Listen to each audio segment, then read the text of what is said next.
head down, so a good shout to get new rubber on, get your pit stop out of the way. Set of rears, presumably, because there are so many corners here. Those are the tyres that are getting the grief with traction, rather than lefts or rights. It's difficult. I mean, predominantly, it's a clockwise circuit. Predominantly, the lefts also will take a beasting. So it depends on driver style. If you're heavy on the right foot, then certainly traction is issue. But look at it. It looks like the shadow of your hand. It goes up and down and up and down. Well, a forefinger. Oh, that was designed. It's Bart Simpson. Yes, exactly. Cha-ching. Javi Villa leads from Nico Hulkenberg. How did he get back up into second place? By staying out of the pits is the answer. Is that a strategy, or is that by default? Diego Nunes now third place. Do you remember that sentence I said earlier? There's another one I wasn't expecting to utter either.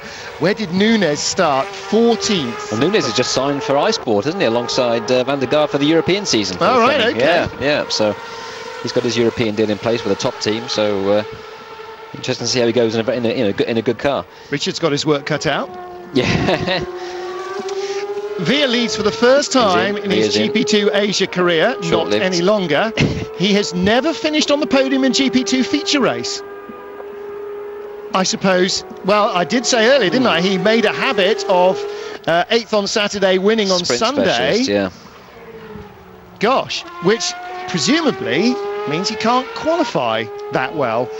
That's true. I mean, that we have seen. I mean, he was 7th here, wasn't he? Yeah, he's generally been the driver who qualifies edge of top 10, finishes 7th or 8th, and then gets a sprint win on the Sunday. Can race but can't qualify. Yeah. Hey ho. So he's in. Nunes is in the pits as well from third place.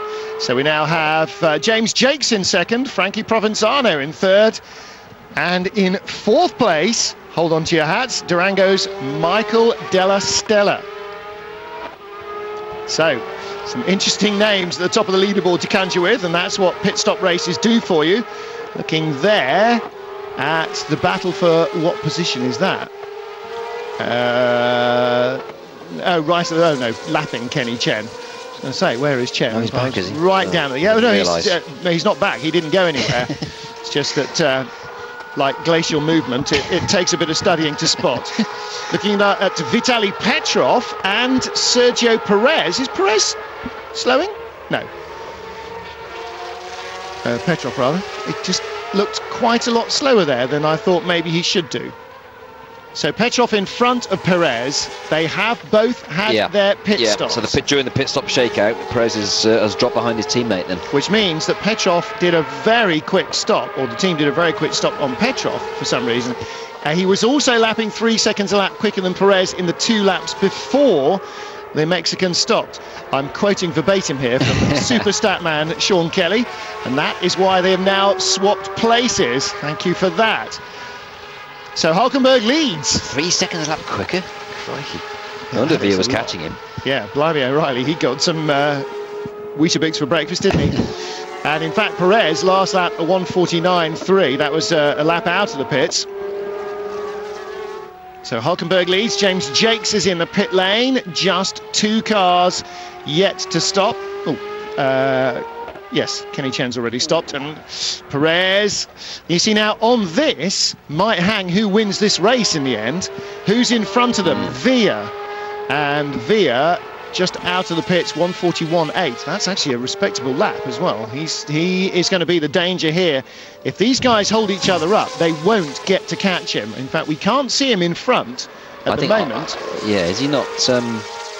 Oh, no, hang on, no, he's behind them. No, I think he's the next car up, isn't he? Yes, no, it's just updated itself at the end of the last lap. He was in front, but so this is then theoretically for the win. This is Perez behind and Petrov in front. And Perez has got 18 laps, 17 laps after this in which to do it. Now, looking at championship points, Kobayashi out of the points. He's 8th at the moment. Okay, so he'll pick up a couple. Valzecchi, 11th and really struggling.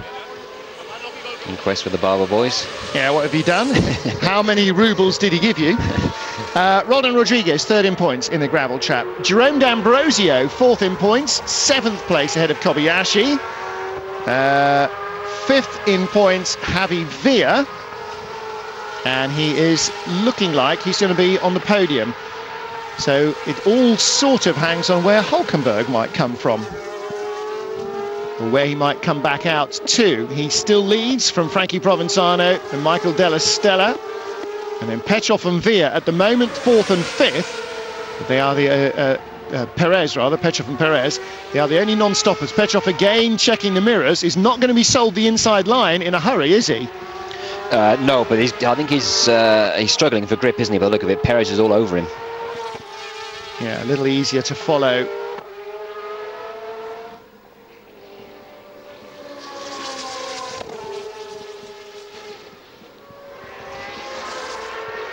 Nico Hulkenberg continues to lead at just about the midway point of this feature race from Frankie Provenzano and Michael Della Stella, but this is realistically, Gareth, the battle for the lead at the moment. Vitaly Petrov leading teammate Sergio Perez, and Perez has had 2 good looks in the last lap. So Russia versus Mexico for the win here. The other consideration is Hulkenberg. He's 33 seconds up the road from these two, so when he hasn't had his pit stop yet. When he goes in, comes out, he'll be coming out pretty much in the vicinity of these two. And the longer he leaves it, the better it is. Look at his lap time, 1:41.8. Last lap, quick. Petrov, 1:43.2. Well, these two are slowing each other down, you see. That's a big consideration as well. So you're the ART team boss. You say, stay out, stay out, stay out. Until he slows into the 43s. That's right. He's building effectively a lead. Yeah, he's got a nice rhythm going. Exactly right, exactly right. You've got a nice rhythm. You're building a lead. The other two are falling over each other. There's no urgency to come in. Just stay where you are. Well, they will have done the calculations as to how much time they figure they're going to lose in a pit stop. Yes, interesting. His temptation here is for the team to say, let Perez pass. He's quicker. You can see he's quicker. You know, Petrov is holding his teammate up here. If they don't let him pass, if they carry on as they are, they're going to lose the race to ART. Oh, it may not come down to team orders. Perez is going to have a go. He's got him. Petrov has shot his bolt already. 2:39 second laps on his new tyres have killed them. He's now out to 43 and a halves, whereas Hulkenberg is still in the 41s. And Perez, well, his lap time's dropped from 41s to 43s, but immediately, look, 2 corners, he's gone. No, well, that's what I mean. Look how much time that's cost Perez now. That could have cost him the race. Yeah. That's probably 6 seconds in 3 laps at least he's lost to the race leader. And now Hulkenberg really is free to make hay. Unless Perez can suddenly lap consistently in the 39s, then Hulkenberg needs the new tyres. See, he's got a cover now for everything that Perez can do.